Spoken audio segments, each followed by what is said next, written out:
워라 반갑습니다. 안녕하세요. 워라 반갑습니다. 자, 오늘 바로 시작을 할 건데요. 주말 동안이랑 지난주 금요일부터 시작을 해서 오늘에 이르기까지 있었던 소식들을 살펴볼 건데, 오늘은 이제 브라질 쪽, 이제 브라질에도 리프사 오피스가 있죠. 거기에서 나온 디렉터. 예전에 제가 그 오디에 관련돼서 언제쯤부터 시작하냐고 물었던 거에 답변했던 사람 있죠. 그 사람이 언론 인터뷰를 한 것 같습니다. 근데 제가 볼 때는 그 해외 언론 블룸버그랑 뭐 포브스 이런 데서 기사가 동일하게 나오긴 했는데, 아마 출처가 언론지 하나가 이제 직접 인터뷰를 한 것 같아요. 그리고 다른 언론들이 그 인터뷰 기사를 토대로 또 똑같은 기사를 재생산해서 이제 내놓는 것 같은데, 그 내용 관련해서 좀 살펴볼 거고요. 그리고 그 밖에도 마침 제가 최근에 아무래도 이제 XRP 가격이 부진한 상태다 보니까 많은 분들이 이제 기대하는 가격과는 좀 많이 다르죠. 많이 다른 상태이기 때문에 많이 질문 나오는 것들이 있어요. 요즘에 반복적으로 질문 나오는 것들이 있는데, 그것들을 살펴보려고 했는데, 마침 이제 그 리플 CTO, 지금 데이비드 슈왈츠 앞에 보이죠?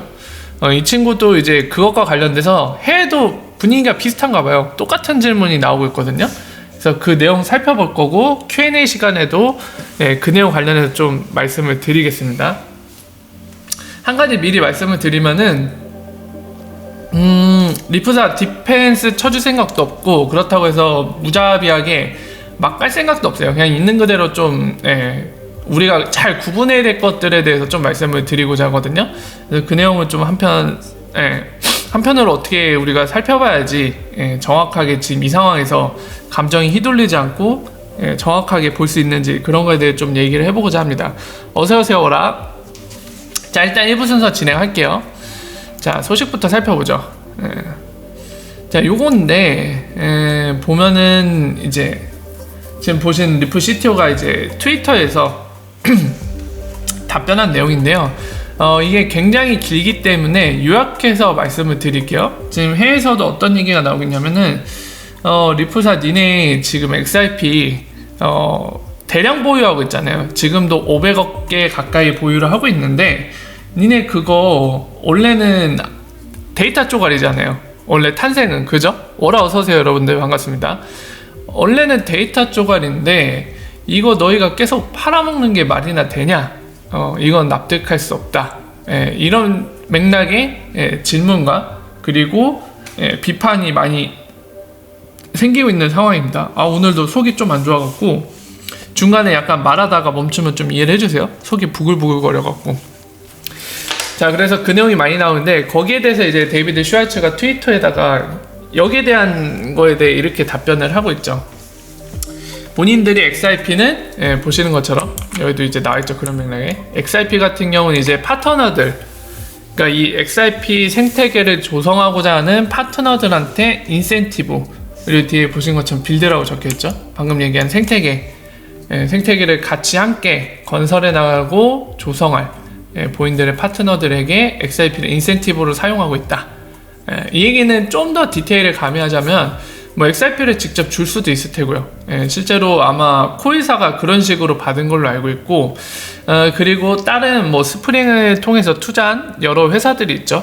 스타트업 업체들이 있는데, 그런 데 같은 경우는 이제 뭐 돈으로 받았을 수도 있겠죠. 달러나 이런 것들로 XRP를 팔아갖고 그 XRP를 세일한 대가로 마련된 돈으로 이제 투자를 하는 거, 지금 그것들을 얘기하고 있는 거죠. 그래서 여기에 대해서 뭐라고 얘기하냐면, 이 XRP를 도대체 누가 사냐, 그러니까 핵심은 그거다. XRP 누가 사냐인 거죠. 어떤 사람들이 사냐 그거죠. 그러면서 동시에 지금 포커싱을 거의 다 두는 거죠. 그러니까 해외에서는 이 얘기도 나왔어요. 사실상 너희가 하고 있는 건 ICO가 아니냐, 이런 얘기도 했는데, 거기에 대해서 일단은 제가 어느 쪽도 편을 들어주지 않고 있는 그대로만 설명을 드릴게요. 데이비드 슈왈츠는 뭘 얘기하고 있냐면, ICO랑 리프사가 판매하는 거는 다르다. 그 이유를 뭐라고 얘기했냐면은, 첫 번째는 ICO 같은 경우는 애초에 본인들이 뭐 이런 거 해볼 건데 이거에 관심 있는 사람들 뭐 개미든 뭐든 다 오세요.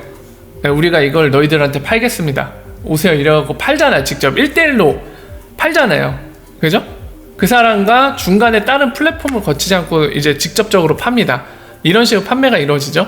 근데 데이비드 슈왈츠는 여기에 대한 답변으로 뭐라고 얘기하고 있냐면, 우리가 XRP를 리테일 이 투자자, 인베스트먼트 또는 이제 뭐 스페큘레이터라고 얘기할 수도 있죠. 어차피 투기 성격이 강하기 때문에 싸게 사서 비싸게 팔고 싶다. 이 사람들한테 우리가 직접 팔지는 않았다. 그 얘기를 하고 있어요. 우리는 이 플랫폼들, 암호화폐 거래소의 가격이 형성된데 사겠다고 거기에 있는 사람들에게, 마켓메이커들이죠, 사실상. 거기에 직접 던지는 거니까 거기다 판매를 했지, 이렇게 ICO처럼 개개인들, 의지 있는 사람들 불어다 리플사 대 그 개인이든 뭐든 간에 그 엔티티한테 직접 팔지 않았다는 얘기죠. 그래서 뒤에 이렇게 지금 이 부분이 그래서 나오는 거예요. 더 이슈 해갖고 여기다 적혀있죠. 그러면서 더불어 한 가지 또 이유를 얘기하는 거, 뭐냐면은 우리는 XRP 세일을 통해서 자금을 마련할 필요가 사실상 없다라고 얘기하는 게, 얼마 전에 얘기했던 그 C 시리즈 C라운드에서 이제 투자 2,400억 원 정도, 우리나라 돈은 그 정도 되는 투자를 받았죠. 그러니까 그렇게 이제 계속해서 투자를 받아서 많은 돈도 있고 본인들이 돈 번 것도 있고, 이렇기 때문에 이거를 XRP를 팔아다가 본인들 회사 운영이나 이럴 필요가 없다라는 걸 얘기하고 있죠. 자, 그래서 우리가 생각해 볼 건 뭐냐면요, 이따 Q&A 때 좀 자세히 좀 얘기를 해볼 텐데, 그때 자세히 얘기를 해보죠. 일단은 지금 있는 사실을 어느 쪽에 편도 들지 않고 있는 그대로 어떠한 그런 뭐라 해야 될까요? 의혹이 제기됐고, 어떤 비난이 제기됐고, 거기에 대해서 리플사 CTO인 데이비드 슈왈츠는 지금 어떤 식으로 답변하고 있는지 이거를 좀 얘기를 해보고, 이것에 대해 좀 자세히 뜯어보는 거, 우리들의 관점에서 어떤 것들을 체크해야 되는지 뜯어보는 거는 Q&A 때 좀 진행을 하도록 하겠습니다. 그래서 이거는 이제 Q&A로 넘겨서 좀 자세히 얘기를 해보고요. 일단 이런 일이 있었어요. 그리고 더불어서 아까 말씀드린 것처럼 지금 국내에도 아마 이런 분위기인 것 같은 게, 제가 커뮤니티 활동은 안 하지만은 이런 맥락의 질문이 최근에 정말 많이 들어오더라고요. 아무래도 좀 비슷한 그런 흐름을 따라가고 있는 거 아닌가 싶습니다. 그래서 Q&A 때 자세히 다뤄볼게요. 패스. 자, 그리고 브래드 갈링하우스 이제 인터뷰한 거를 리플사 공식 트위터가 지금 이렇게 링크를 남겨놨는데, 이거 여러분들 아시는 거예요. 특별히 저희가 또 볼 필요는 없는 것 같아요. 보면은 예전에 보셨던 거예요. 약간 뒤늦게 다시 한번 기사가 나온 거나 다름없는데, 요거 제이킴쇼, 작년 11월 수요일 때쯤에 이제 제이킴이라고 홍콩 쪽에서 활동하는 분으로 알고 있는데, 여기에서 인터뷰했던 게 있잖아요. 그 인터뷰 다시 요약한 거예요. 그래서 여기 링크도 달려있죠. 가보면은 그거예요.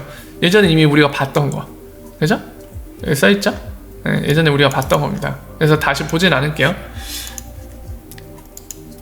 자, 그리고 이 크레이그는 리플사의 이제 예전에 프로덕트 매니저를 담당했던 직원이고, 핵심 직원 중에 하나인 것 같아요. 그래서 이 친구는 또 이제 웹 모네타이제이션 이용해갖고 엑스송스라는 거를 만들었어요. 그래서 이 mp3 음원을 제공하면은 이제 구독을 한 사람들, 그러니까 코회사를 통해서 이제 웹 모네타이제이션 가능한 그 구독자들이, 본인들이 그걸 통해서 마이크로 페이먼트를 이 음원을 제작한 사람들한테 제공하는 한편, 이 창작자들이 만든 mp3를 라이브로 스트리밍이 가능한 거죠. 어떻게 보면은 초당 계산이죠, 초당. 근데 뭐 사실 초당 계산이라고도 하기 힘든 게, 여러분들 코회사에 구독을 해보신 분들은 아시겠지만, 정액제예요, 정액제. 5달러거든요. 5달러인데, 그거 한 번 해두면은, 구독한 뒤에 한 달 동안 이제 그 구독 기간이 존재하는데, 한 달 동안은 계속 들을 수 있는 거죠. 그리고 듣는 동안에는 이 음원을 제공한, 이 플랫폼에서 음원 제공한 사람들한테 이제 마이크로 페이먼트로 XRP 또는 이제 달러를 통해서, 그, 어디죠? 게이트허브라던가 또는 그 스텔라의 파트너인 스트롱홀드를 통해서 달러로 바꿔서 제공될 수도 있고요. 그래서 이 플랫폼 만들었고, 이거는 계속 말씀드리지만은 리플사 공식 제품은 아닙니다. 그냥 이 사람 개인이 만든 거예요. 개인이 만든 겁니다. 그 점을 좀 참고하셔야 돼요.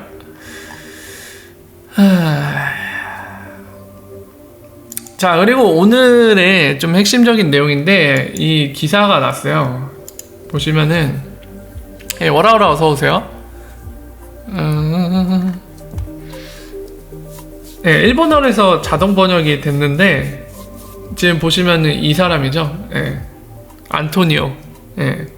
지금 브라질 오피스에서 디렉터를 맡고 있는 사람인데 이 사람 말에 의하면은 지금 로이터 쪽이 출처네요. 지금 보면은 출처인데 아마 로이터가 직접 인터뷰를 한 것 같기도 해요. 정확히는 저도 모르겠습니다. 약간 기자들이 출처를 굉장히 명확하게 얘기하고 있지는 않기 때문에 단순히 이 사람의 말에서 이제 비롯돼서 나온 정보라는 거는 이제 알겠는데 뭔가 출처 몇 월 며칠쯤에 뭐 어떠한 이런 이유로 어떠한 배경으로 지금 이런 인터뷰가 이루어졌는지 이런 내용들은 없습니다. 어쨌든 브라질 로이터가 지금 출처인 것 같은데요. 그 기사에 따르면은 지금 얘기하는 게 브라질에 있는 이 산탄데르, 그러니까 그런 거랑 똑같죠. 국내에도 막 스탠다드, 차터드 은행이랑 여러 가지 은행들이 있죠. 해외 은행들. 그러니까 현지은행이라고 불러서 이제 원래 본사는 이제 외국에 있지만은 다른 나라에 이제 확장해갖고 멀티 뜨는 거랑 똑같죠. 멀티 뜨는 거랑 똑같은데 산탄데르 역시도 이제 브라질이 중요 시장이기 때문에 거기 진출해 있는 거죠. 그래서 산탄데르 브라질, 그리고 산탄데르 잉글랜드, 그러니까 영국에 있는 산탄데르, 막 스페인에 있는 이제 본사죠. 스페인이 산탄데르, 이 멤버들이 리플렛을 다 같이 쓰고 있는데 지금 보신 것처럼 브라질도 마찬가지입니다. 그리고 이 친구 이외에도 브라데스코라는 브라질 현재 있는 금융기관도 리플렛 멤버인 거죠. 리플렛 쓰고 있다고 하는데 지금 보면은 이게 번역이 자연스럽지가 않은데 보면은 이 사코, 그러니까 안토니오, 이 브라질 오피스의 디렉터의 말에 따르면 현재 리플렛 송금 높이의 30%는 브라질 통해 이루어지고 있다라고 한다라고 하는데 이 말이 되게 이상해요. 그러니까 설마 리플렛 전체의 30%가 브라질에서 나온다라고 얘기하는 것 같지는 않고 설마요? 설마라고 생각합니다. 뭐 가능성이 아예 없는 건 아닌데 설마 그럴까 싶거든요. 알 수 없는 상태인데 어쨌든 뭐 방금 말한 부분이던가 아니면은 브라질 전체 중에 30%가 리플렛을 통해 처리되고 있다라던가 뭐 이런 맥락의 얘기겠죠. 퍼센테이지가 나왔으니까. 어쨌든 이 얘기에 따르면은 지금 여기에는 안 나있구나. 다른 기사에는 나왔는데 내년 1분기에 ODL을 쓸 거라는 얘기가 좀 있어요. 여기 기사에는 안 나왔죠. 이 기사 말고 다른 거엔 나왔는데 거기서 이제 ODL이 언급이 되고 있습니다. 그래서 내년 1월에 ODL을 쓸 것처럼 지금 언급이 되어 있거든요. 그래서 재미난 거는 이 안토니오 이 양반이 저한테 이제 1대 채팅할 때는 분명히 늦어도 4분기라고 했는데 아마 딜레이 된 것 같아요. 4분기 다 지났죠. 내일이면 끝나는데 ODL 시작 못한 거 보니까 그때 얘기했던 거랑 상황이 변하거나 그랬던 것 같고요. 내년 1분기로 지금 일단은 지금 시점 기준으로 좀 예정을 잡고 있는 것 같습니다. 여러 가지 상황이 좀 맞아 떨어지기는 하죠. 맞아 떨어지는데 브라질도 빨리 오픈됐으면 하는데 굉장히 좀 느리게 가는 것 같네요. 그게 좀 안타깝습니다. 자, 다음 부분. 이거는 이따가도 잠깐 최초가 나오긴 할 텐데 그 스티븐이라고 호주에 사는 양반이에요. 그 양반 오리지널 트윗을 보러 가죠. 요거거든요. 이 양반인데 이 친구 항상 또 문제예요. 지금 자기소개에서도 퍼드랑 하이프를 팩트로 다 쳐부수겠다고 하는데 이 양반이 하이프를 되게 자주 해요. 그래서 보면은 여기 보세요. Earth, 쉐러링 뉴스라고 하잖아요. 지구를 뒤흔들 만한 뉴스다 하면서 이 데이비드 이런 사람이 일본에 있는데 일본에서 거의 모든 은행들이 XRP를 도입하기 시작할 것이다 이렇게 선동지를 해놨거든요. 라쿠텐이라고 해놨는데 이 데이비드라는 사람 소속, 알고 보니 아래에다가 사이퍼 트레이스라고 정정을 했죠. 잘 틀려갖고. 하지만 여러분들 지금 보면은 이 사람 말에 따르면 지금 열심히 프리젠테이션 하고 있는데 이 사람이 뭐 이런 식으로 얘기해서 이런 선동을 한 것 같아요. 근데 이때도 제가 그 얘기를 했지만 결국에 이 데이비드 이 사람 본인이 등판을 해갖고 직접 트위터를 남겼어요. 저게 사실이면 참 좋겠지만은 여기에도 나오죠. I did not say adopt라는 말을 쓰지 않았다라고 하죠. 내가 언제 적용한다고 했어. 이렇게 얘기하죠. 그러니까 아까 그 선동꾼이 지 맘대로 해석을 해서 그렇게 해놓은 거예요. 안타까운 일입니다.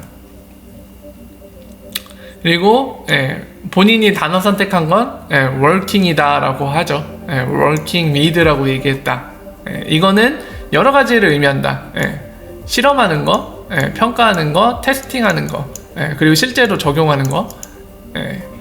이거지 adopt라는 말을 쓰지 않았다. 그러니까 쟤한테 하는 얘기죠. 그런 얘기 안 했는데 왜 네 adopt라고 해석했니? 이 얘기거든요.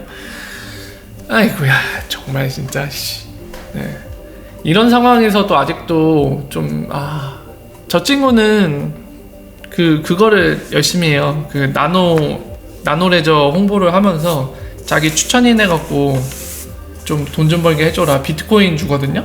나노 추천인 하면은 국내 유튜버들도 한다고 얘기 들었는데 그걸로 선동을 열심히 해요. 선동 올리고 나 나노레저 추천해줘 막 이거 많이 하는데 아이고야 이게 본업이라서 또는 이걸로 돈을 벌고 싶어서 환장해갖고 저런 건 좀 인간적으로는 이해할 수 있어요. 근데 남한테 피해를 주면서까지 저렇게 해야 되나 거짓말을 해가면서 좀 안타까운 일입니다. 그래서 결국에 어쨌든 저것도 이제 잘못된 정보로 확인이 됐고요.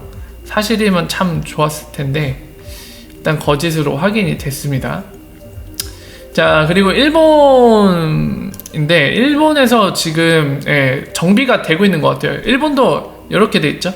FSA 금융감독청 비슷한 건데 파이낸셜 서비스 에이전시라고 돼 있죠. 금감원 비슷한 거라고 보면 돼요. 근데 여기서도 이제 정리가 돼가고 있는데 크립토 커런시 여기 일본에서는 크립토 에셋이라고 부르죠. 크립토 에셋에 대한 ETF가 안 된다고 합니다. 그 인덱스 형태로 구성돼 갖고 우리 주식에서도 ETF 상품 있잖아요. 그러니까 그런 형태로 판매가 금지됐다고 그래요. 금지될 거라고 합니다. 못 나오게 될 거라고 해요. 그래서 뭐 어쨌든 이것과 관련해서 뭐 ETF 안 나온다고 해서 망하는 건 아닙니다. ETF 형태로 이제 하는 거는 일본에선 허용하지 않겠다는 것 뿐이지 이런 것도 좀 이제 뭐라 해야 될까요? 특히나 이제 뭐 몇몇 커뮤니티에 그냥 막 하는 분들 있잖아요. 정확히 확인 안 해보고. 근데 그런 사람들은 뭐 암호화폐 시장에 ETF 상품이 안 나오면 다 망하는 것처럼 얘기하는데 그거 없으면 다 망한다 이런 식으로 얘기하는데 그거는 아니죠. 뭐 주식도 아니고 설사 주식도 ETF 상품 없다고 망하지는 않습니다. 그리고 지금 크립토 커런시는 말 그대로 커런시의 형태로 탄생을 했거든요. 물론 미래에 이제 뭐 시간의 흐름에 따라 시대의 그런 요구사항에 따라 또는 시대의 변화에 따라서 트렌드에 따라서 바뀔 수도 있어요. 최초 목적은 커런시로 탄생을 했지만 바뀔 수도 있지만 뭐 적어도 다른 암호화폐는 모르겠지만 XRP 같은 경우는 커런시를 하고 싶어 하는 거거든요. 그렇기 때문에 XRP와는 좀 무관한 감이 있죠. ETF는 안 나와도 크게 뭐 문제 될 건 없을 걸로 보입니다. 그래서 그렇게 정리할 수 있을 것 같고요. 그리고 이 일본 친구는 비소의 볼륨을 계속 추적하고 있어요. 그래서 비소 볼륨이 한때 5%까지 차지한 적이 있거든요, 비중이. 그래서 이 친구에게는 이제 ODL 통해서 비소 볼륨이 많이 성장했고 이제 전체 5%까지 될 정도의 상황이 이뤄지는 거에 대해서 굉장히 긍정적으로 평가하는 것 같습니다. 좋긴 좋아요, 제가 봐도. 만약에 ODL 볼륨에 의해서 투기 볼륨을 뛰어넘어서 한 절반 먹는다, 그럼 굉장히 좋은 거죠. 바람직한 변화라고 보여줘요. 지속해서 이제 ODL 볼륨이 잠식해가는 거는. 자 그리고 그 다음에는 이 유로네 월드와이드 서드 쿼터 2019 어닝콜 어닝콜에서 프리젠테이션 한 자료입니다. 10월 23일 날 자료라고 하네요. 보시면은 이 코탁뱅크 보면은 리프사 솔루션 통해서 서비스를 개시했다는 얘기죠. 런치드라고 얘기되어 있죠. 그러니까 말은 빨리빨리 나오긴 했는데 한 2달밖에 안 된 것 같아요. 런치한 거는. 그래서 어쨌든 간에 지금 뭐 우리가 기대하고 빨리 다가오길 바라는 거는 이제 XRP까지 쓰는 ODL 또는 XRP 직접 사용하든지 어쨌든 간에 ODL이든지 뭐든지 간에 XRP를 빨리 썼으면 하는 건데 뭐 그 내용은 아닙니다만 그래도 리플사의 솔루션 적용하는 것 자체가 좋은 거죠. 매번 말씀드리지만은 이 리얼타임 세틀먼트에 필요한 게 리얼타임 페이먼트입니다. 리얼타임 페이먼트 없이는 리얼타임 세틀먼트가 의미가 없거든요. 그러니까 지금 같은 경우는 리얼타임 페이먼트를 도입을 한 거죠. 일단은 그렇기 때문에 그 다음 순서로 얘네가 쓸 수 있는 카드가 리얼타임 세틀먼트에 의해서 한 단계 더 비용 절감하면서 빠르게 서비스를 경쟁력을 강화할 수 있는 부분이 있거든요. 그러니까 한 단계 이제 밟아 나간 거라고 보시면 되죠. 그런 측면에서는 굉장히 좋은 거지만 물론 아까 말씀드린 것처럼 우리가 궁극적으로 원하는 단계까지 간 건 아닌 것 같아요. 그 부분은 정확히 아셔야 될 것 같고요. 그리고 이거는 약간 이제 뭐라고 해야 될까요? OECD 아티클인데요. OECD 여러분들 뭐 하는 기관인지 잘 알고 계시죠? 아티클인데 그냥 이 전체적인 뷰거든요. 지금 보시면은 이 금융 관련된 전체적인 뷰, 리퀴디티 프로바이더, 유동성 공급자들에 대해 나와있죠. 그래서 이 사람들의 뭐 리퀴디티 이 리스크라던가 마켓 리스크, 카운터파티 리스크, 이거 상대방의 신뢰도 문제, 해지 관련된 거, 뭐 세틀먼트 여러 가지 이제 금융 안에 이런 플로우 따라서 이런 거를 아키텍트, 그러니까 구조화시켜갖고 지금 그려놓은 거거든요. ERP도 나와있죠. 코퍼레이트 ERP 하면서 이 전체적인 레이어 구조로 그려놓은 건데 여기에서 보면은 이 사람 뭐라고 해놨어? 리퀴디티 프로바이더 세틀먼트는 리플 ODL이다 뭐 이렇게 해놨는데 지금 OECD가 지금 그려놓은 거는 그냥 시장 전반적인 그런 레이어 구조를 해갖고 그려놓은 것 뿐이지 이 세틀먼트나 아까 말한 리퀴디티 프로바이더가 리플사의 ODL이다 이런 의미로 해놓은 건 아니에요. 그래서 그냥 참고삼아 현재의 이런 금융 레이어 구조를 어떻게 그려볼 수 있는지 참고하시면 될 것 같고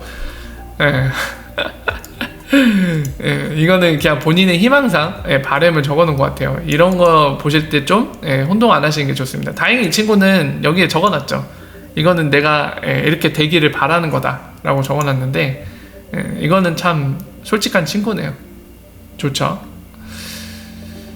자, 그리고 딜라티는 또 이제 어떤 컨퍼런스나 세미나에 또 출연을 한 것 같습니다. 그래서 이거 내년 7월이네. 7월 1일에 런던에서 있는 지금 컨퍼런스 참여가 벌써부터 확정이 되어 있네요. 빠른데? 한참 남았으니까 뭐 열심히 보진 않을게요. 그리고 아까 보신 것처럼 일본 법 관련해서 지금 정비가 되고 있는 거고요. 이게 기사로 나왔던 내용인데 모르겠어요. 약간 애매해요. 지금 이거 부분만 나와 있어갖고 뭐라고 얘기하기가 좀 그렇거든요. 이펙티브 데이트라고 나와 있거든요. 그러니까 이거 시행일이라고 봐야 될 텐데 이것만 갖고는 제가 뭐라고 말씀 못 드리겠어요. 시행일이 뭐 언제쯤인 거 지금 의미를 하는 것 같은데 이 안에는 그 내용이 없습니다. 언제부터 시행한다 이런 내용이 없어갖고 뭐라고 말씀드리기 힘드네요. 대신에 아마 여기 혜연비님 계시면 아마 자세히 보셨을 것 같거든요. 혜연비님은 특히나 일본어를 잘하시기 때문에 아래 댓글로는 일단 이렇게 돼 있습니다. 내년 3월 15일이래요. 수정된 거, 수정안이 3월 15일날 제출이 됐고 시행일이 언제죠? 이거 어디에 나와 있는 거야 시행일?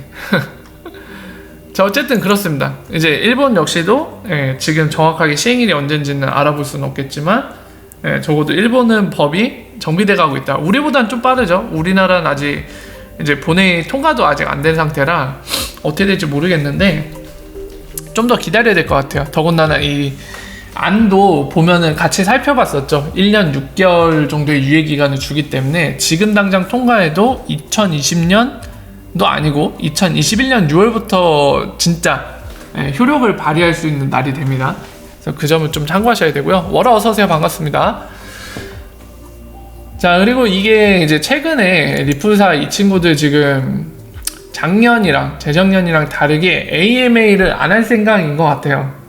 안 하고 그걸 대신해서 얼마 전에 인사이트 통해서 글로써 2020년 본인들이 이제 바라보는 관점이라든가 기대하는 것들에 대해 좀 얘기를 했는데, 이번에는 영상이긴 한데 AMA 형태가 아니라 리플 드랍을 통해서 지금 얘기를 하고 있죠. 지금 보시는 것처럼 브래드 갈링하우스 나오죠. 이거는 지금 트위터에 있는 거는 2분짜리로 요약 영상이에요. 근데 풀 영상이 유튜브에 올라 있거든요. 그래서 14분 정도 되는 것 같던데, 그거는 다음에 저희가 살펴보도록 하겠습니다. 전체 내용을 좀 하나하나 짚어가면서 뭐라고 얘기하는지 제가 설명드릴게요. 참고로 간단히 말씀드리면, 이 브리엔 메디건이 내년에 대해 좀 긍정적으로 많이 생각을 하고 있더라고요. 내년에는 이제 우리가 흔히 되게 많이 얘기하고 바라는 대량 채택, 약간 그런 의미적인 얘기를 하거든요. 그리고 더불어서 신제품이 출시되는 얘기를 하고 있어갖고 굉장히 내년에 기대감을 갖게 만드는 얘기를 하는데, 다음 방송 때 24분짜리 풀 영상을 보면서 제가 번역을 해드릴게요. 뭐라고 얘기하는지. 다음 영상 때 말씀을 드리도록 하겠습니다. 그래서 요거까지 해야겠네요. 지금 보면은 이 깃허브라고 해갖고 인터레저 쪽 오픈소스들이 보통 여기에서 이제 형사 관리가 되거든요. 보면 다 같이 여기에 참여할 수도 있고, 여러 가지 이 오픈소스 내용들을 누구나 다 원한다면 볼 수가 있는데, 지금 보시면은 22 대시 플러스 대시 XIP 해갖고 22 지금 그거잖아요. 여기도 써있지만 유럽을 의미하잖아요. 그래서 유럽, 유로, 포린 익스체인지 여기 나와있죠. 레퍼런스 레이트. XIP에 이제 가격을 참고한다고 돼 있는데, 이거 보고 나서 사람들이 이제 대박, 유럽 중앙은행이 뭔가 지금 인터레저와 관련해서 뭔가 이뤄지고 있는 거 아닌가 했는데, 요거는 이 오픈소스의 지금 기여자는 바로 요 양반이에요. 윈드 양반. 이 사람이 한 겁니다. 뭐 유럽 중앙은행에서 한 게 아니라 이 양반이 한 거라 특별히 의미 없어요. 특별히 의미 없습니다. 그래서 이걸 갖고 이제 유럽 중앙은행이 뭔가 RP 통해서, 인터레저 통해서 뭐 하는 거 아니냐? 아닙니다. 아까 보신 윈드 양반이 본인이 유럽에서 사업하려고 뭐 어플 만들고 있잖아요. 그거 위에서 지금 넣는 것 같아요. 그래서 뭐 유럽 중앙과의 썸씽 이런 건 아니니까 오해는 안 하시면 될 것 같습니다. 자, 여기까지 해갖고 이제 주말 그리고 오늘까지 해서 소식 정리해서 말씀드렸고요. 2부 순서 때 이제 Q&A 시간 가질 건데, 그때 아까 말씀드린 것처럼 해외에서 그리고 국내에서도 아마 제가 커뮤니티 활동은 안 하지만 저한테 질문이 많이 오는 거 보니까 아마 국내 역시 똑같은 분위기일 걸로 예상이 되는데요. 뭐냐면은 아까 보셨던 리프사 관련된 이제 비판, 비난 주로 나오는 내용에 관련해 좀 말씀을 드릴 텐데, 아까 보신 거는 이제 실제로 해외에서 어떤 얘기가 나왔고 그에 대해서 리프 CTO가 뭐라고 답변하는지에 대해 그냥 내용만 봤잖아요. 그 내용을 토대로 우리가 함께 얘기를 나눠볼 겁니다. 나눠볼 건데, 진짜 원래부터 저는 그랬는데 그냥 편견 없이, 선입견 없이, 어느 쪽 편드는 거 없이 객관적으로 우리한테 중요한 게 뭔가, 리프사는 리프사고, 그리고 리프사를 비난하고 비판하는 거는 비판하고 비난하는 거고, 우리는 우리 입장은 명확하잖아요. XRP가 잘 되기를 바라는 게 저희 입장이죠. 그래서 저희 입장에서 객관적으로 살펴볼 거예요. 지극히 저희 입장에서 좀 객관적으로 살펴볼 텐데, 그 내용들을 좀 얘기 나눠보도록 하겠습니다. 어서오세요, 워라. 그래서 잠깐만 쉬었다가, 저도 물 좀 떠오고요. 잠깐 쉬었다가 지금 설명드린 대로 그 내용과 그리고 그 밖에 함께 얘기 나눌 필요가 있는 부분들에 대해서 얘기 나누는 시간을 갖도록 하겠습니다. 잠깐만 쉬었다 갈게요.